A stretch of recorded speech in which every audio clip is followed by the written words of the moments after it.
Hello again, everybody.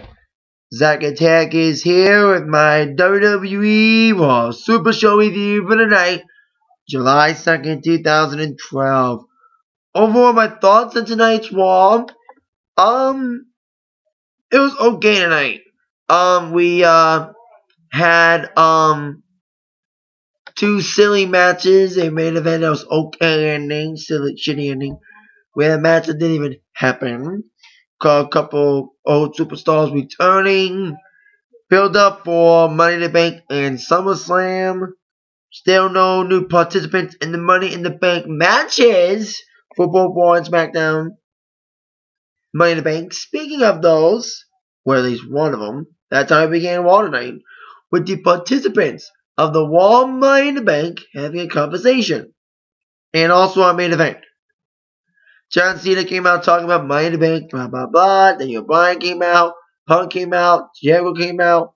Although Jericho's playing the heel in this case, he may be teasing a face turn. Because he said, shut the hell up. Never, ever again throughout the evening. That was cool. They did that with Daniel Bryan. Of course, yes, ain't no shut the hell up. Anyway, then Kane and Big Show came out. There was a big brawl. So there you go. And then a Big Show was dominant once again. Caused that little altercation. Of course, main event Cena, Punk against Bryan and Jericho. But also that altercation led to Big Show Kane later on in the evening in a no DQ match. But with that is out of the way, we're on to our first match of the night, which was a 8-man tag match, which had big importance somewhat, as the primetime players, Titus O'Neil and Darren Young, with their manager / agent AW at ringside, alongside David Otunga and Cody Rhodes, took on the team of Kofi Kingston and R-Truth, the reigning tag team champions, and Christian and Santino, two participants in Money in the Bank, the match for SmackDown. Now, as we know, the primetime players will get a title shot against R-Truth and Kofi. R-Truth's back from his little injury. And no word on when the title match will take place between Kofi and Truth and, of course, Titus O'Neil and Darren Young. I'm guessing Money in the Bank. I'm guessing that will be the time and the place. Right, time of decent, okay. 8-man tag. Everybody got in, especially Titus O'Neil. But of course, once again, Titus O'Neil and Darren Young was put in a peculiar position outside of ringside with basically AW as their shield, and they walked out yet again on another match, leaving David Otunga and Cody Rhodes left with 4 men ready to pounce on them. But then Cody Rhodes walked out David Otunga. Everyone's been walking out on Otunga lately. Of course, we saw 2 weeks ago during his scheduled match against John Cena, Otunga had Big Show and Lauren Nash walk out on him. But this week was Cody Rhodes walking out on Otunga because Otunga was blamed by Cody Rhodes for losing the tag team qualifying match for Money in the Bank. Of course, it was this past Friday on SmackDown. The Otunga and Cody Rhodes lost against Christian and Santino, giving them to a slot each in Money in the Bank. And since Cody blamed Otunga, he walked out Otunga, and Otunga got the Cobra and all the other finishing moves, and also with a little help from Brodus Clay. He also distracted Otunga when everyone was walking out on him. He got the 1-2-3 after the Cobra from Santino. He also got the Brodus Splash as well after the match. And then little kids coming in, so there you go. R-Truth, Kofi, and Christian and Santino win with a little help from everyone walking out on David yet again, and of course Brodus Clay. Now on to our second, well, not exactly our second match, our second segment, which involved Alberto Del Rio. Of course, as we all know, Alberto was scheduled to face off against Sheamus at No Way Out, but his concussion forced him to be replaced by Dolph Ziggler.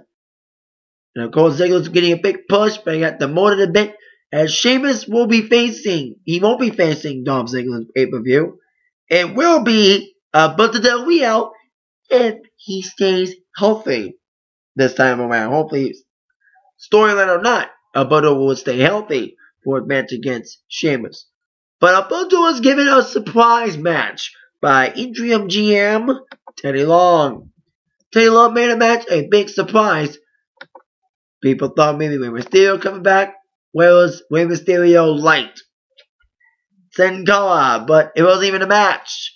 Sin Cara was about to do his spectacular entrance, and Alberto bounced on him immediately, letting into a no contest because the match didn't even really start. It was just a beatdown. Of course, a message sent to Sheamus.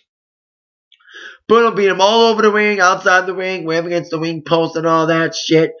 And Alberto put him in a cross-arm breaker outside the ring. Of course, like I said, the match never really took place.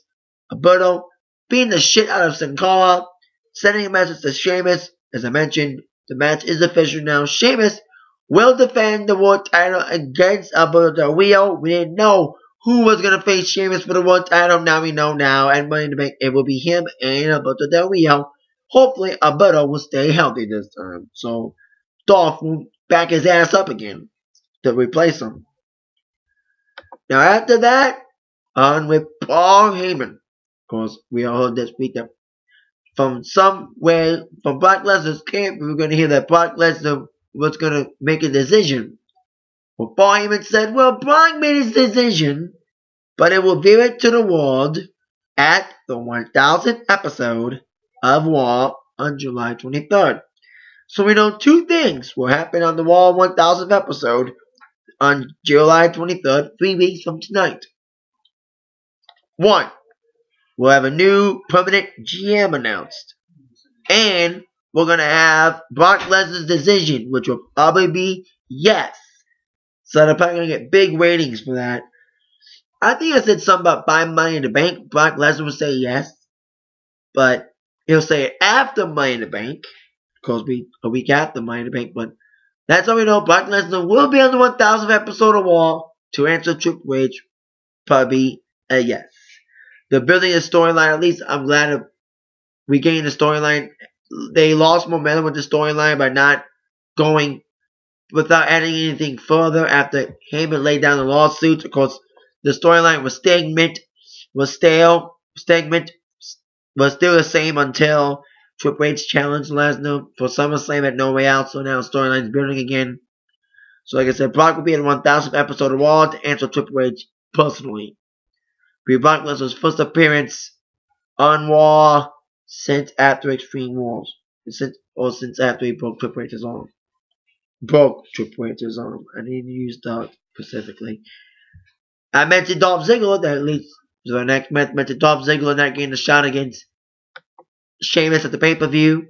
He's had a little bit of a difference lately with Vicky Guerrero, because making him more of a singles guy, and Vicky slapped him. Because we all know Vicky lost a Battle Royal last week to AJ. Well, Sheamus needs to end the feud with Dolph, and now Sheamus is facing up against Alberto. And AJ needs to finish business with Vicky after last week's Battle Royal. So a mixed tag match was next. It was AJ teaming up with Sheamus against Vicky Guerrero and Dolph Ziggler. It was a silly match. Of course, Sheamus mostly fought the match with Dolph Ziggler. Dolph's getting pushed back, but of course his push is not being demoted.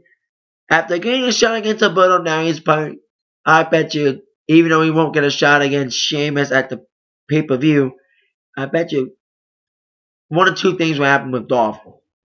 Dolph will be in Money in the Bank, the ladder match for SmackDown, or he'll be at SummerSlam facing up against Sheamus for the world title. But Sheamus and Dolph, okay, but of course, Dolph Ziggler blind tagged Vicky in. Of course, Vicky basically got the squash loss to AJ 1, 2, 3. Of course, AJ, who's now, of course, the special guest referee for the match against Daniel Bryan and CM Punk, had a little altercation with them both.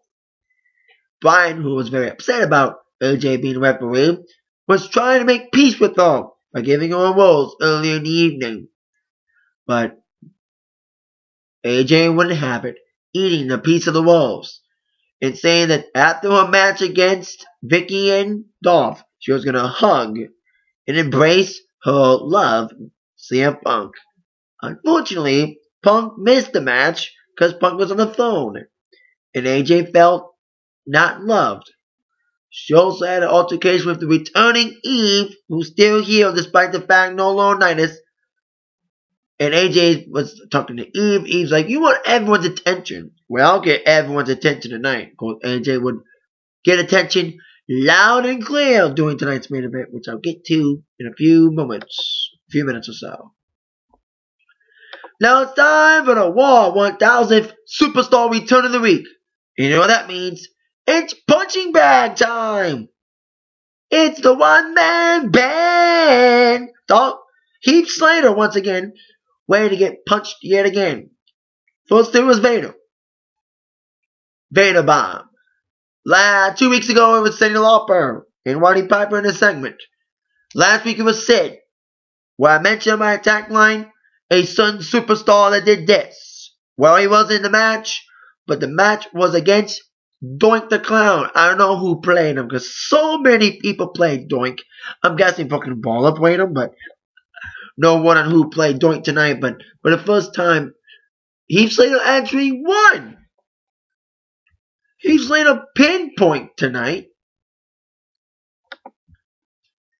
First time that Heath Slater beat someone from an old guy, beat an old guy for once. But as I would have guessed, although he did beat Doink and beat a Raw legend, as they would like to call, Heath Slater ended up getting banged as predicted. Diamond Dallas Page showed up on Raw tonight, not in the match. Like I said, it was Doink. But after Doink match with Heath, here comes Diamond Dallas Page, pretending to like Heath, and of course, that Diamond Cutter. Like I mentioned, Heath Slater felt the bang of DDP and the Diamond Cutter. Great DDP chance. Great to see DDP out there. Of course, the yoga guy now. But great to see him for one night. We'll see who returns again next week. They're hitting DX for 1,000. So we'll see what happens the next couple weeks. Heading towards the 1,000. And see if Heath Slater gets a punching bag routine again next week on who's going to face him next week. Or whoever is going to face. Now on to our next match, which was, I mentioned this earlier with the beginning segment, Kane and Big Show in an ODQ match. Sad they didn't use a table. There was teasing of a table, but this match was mentioned about these two in the past about how agile they were. Back in, you want to see the best Big Show Kane match? 1999 King of the Ring. That was the only time they were actually pretty good. 1999, 98, when they were really agile. This match, okay matchup. Of course, these two being in Money in the Bank. Kane was trying to fight back. Big Show was once again dominant. But it was the Big Show's spear that bumped both their guts together. I think it was Big Show's head web against Kane's ribs. But of course, it was a choke slam on the steel chair that nailed that put the nail in Kane's coffin. Kane's coffin, should I say. Like I said, choke slam on the chair. Big Show wins. 1, 2, 3. Setting matches to not just Kane, but to everybody in the Money in the Bank match for Raw in the WWE title contract. Of course, we Kane, Big Show, Cena, and Jericho. As I mentioned in the beginning of the video, no new participants yet. There's been predictions of Mysterio and Miz. They're probably going to add more people next week. Of course, next week is the last Raw before Money in the Bank, so I'm guessing they're probably going to add more people for Raw. I'm hearing they're going to add more people for SmackDown's Money in the Bank tomorrow night during the Super SmackDown Live Great American Bash. Speaking of SmackDown's Money in the Bank, that leads to our next match. It was two participants in the SmackDown Money in the Bank, Tyson Kidd against Tenzai. Well, I thought Tenzai and Sakamoto had settled their differences following a Tenzai beatdown on Sakamoto a few weeks ago. Apparently I was wrong. It was a squash match, but not the squash I was thinking of. I thought Tenzai was going to beat the crap out of Tyson Kidd. Instead, Tenzai was doing his usual Tenzai self, but Tensai was going for a splash. He missed, hit the wing post. 1, 2, 3, roll up by Tyson Kidd. Tyson Kidd beat Tensai. Tensai's been losing a lot lately. You know, his momentum's gone down pretty quickly. He was the dominant force. Undefeated. But after losing to Punk and Cena within a 2-week span, Tensai's momentum's gone down. And as we've seen for the last couple weeks, whenever Tensai loses, Sakamoto's the punching bag. We've been seeing tension between Sakamoto and Tensai for weeks. And of course tonight, once again, after Tensai lost, he was on a rampage, beating the crap out of Sakamoto yet again, and also beating up Tyson Kidd in the locker room following the match. So Tyson Kidd wins, giving himself momentum for Money in the Bank. I still think he doesn't belong in the match. I don't think he's going to actually win it, like I mentioned on Attack Line. The only guy I think will legitimately win, the only guy who I think deserves to be Money in the Bank winner of SmackDown is Christian.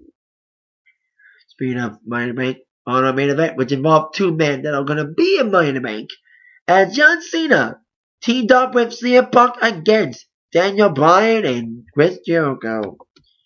Now this match, basically, Cena beat that for most of the match. It was Jericho and Daniel Bryan coming, quick tagging in and out on Cena, trying to get in Punk, but of course it was kind of a mini Super Cena thing. Cena tried to find him back a bit, but he kept getting double teamed most of the match against against Jericho and Bryan. But then Jericho and Cena fought to the back. It was basically left down to CM Punk and Bryan, giving us a sneak peek of what their great match should be at Money in the Bank. Of course, AJ promised to get everyone's attention. Well, she did.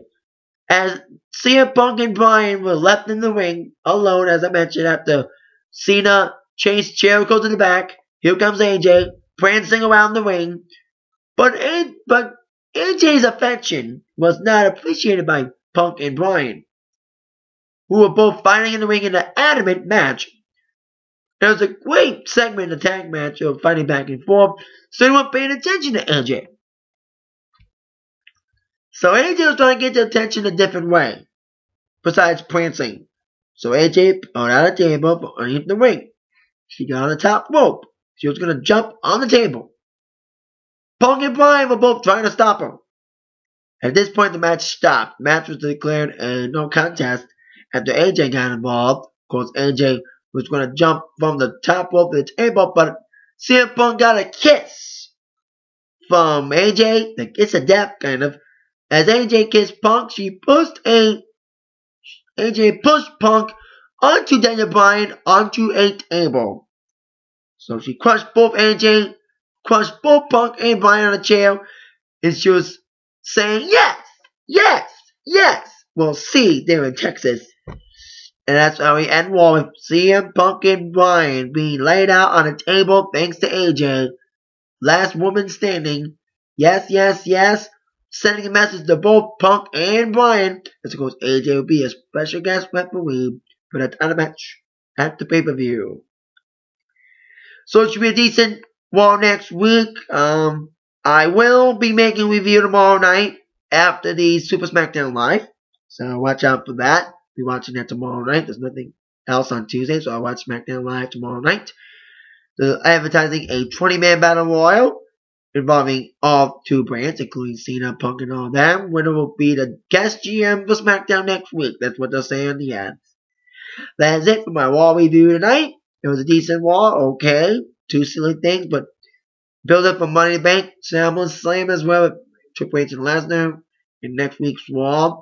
A couple weeks Raw after that. Hope to see you tomorrow for my SmackDown review. I'll be reviewing that, I mentioned. See you later. Stand by for the Tech Buddy review from Zach. Thank you very much. See you later. Good night. Yeah.